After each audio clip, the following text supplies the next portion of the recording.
Good morning. Happy Monday. This is Make It Personal. I am Pastor Terrell. This is a weekday daily devotional, and this week I'm going to be reading the book of Psalms.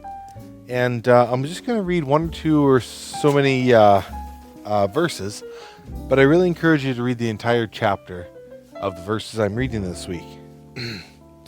But we're going to start, excuse me, right at the end of Psalm chapter 19. And verse 14 says this: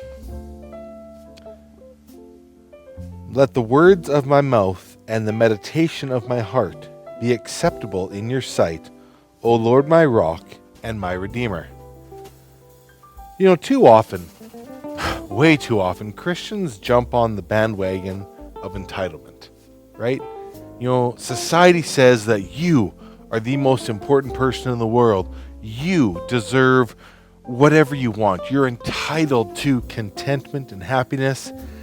And if you don't like it, well, someone else or something else is to blame. And following this can really lead to you running off at your mouth, running off of emotions, rather than the Spirit of God, even when you think you're spreading God's seed. But I want to highlight a couple things that stood out in this passage. The words of my mouth. Let your words are an outward expression. Your words are what people hear and what people judge you on. And then there's your heart's meditations. This is your inner thoughts, your inner will, the things you believe, the things you hold just for yourself. There's the timeless adage, if you can't say something nice, don't say nothing at all. But the Bible goes a step further. If your words are not acceptable to your Redeemer, your rock and your strength, don't even say anything. To be like Jesus means to be like our rock. The rock is always the rock. If the waves are crashing against it, if the sun is beating down on it, if it's being thrown from here or there, he will always be the rock. No one's actions and no one else's words can alter the truth that Jesus is your rock.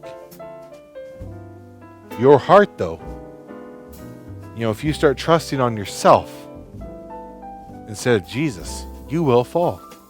You'll trip, you'll stumble. It can be difficult to control what you're dwelling. You can be quiet. Most people can do that if they really think about it. But it can be very difficult to control what you're dwelling on in your mind. But the more the Word is in your heart, the more the God is in you, the more Spirit that you focus on, the more control you will have over your thoughts. I just want to say one thing to close. It takes wisdom to realize that Jesus is your strength when you are weak. But it takes great humility to acknowledge Him as our strength when we are strong. Amen. God bless you. See you tomorrow.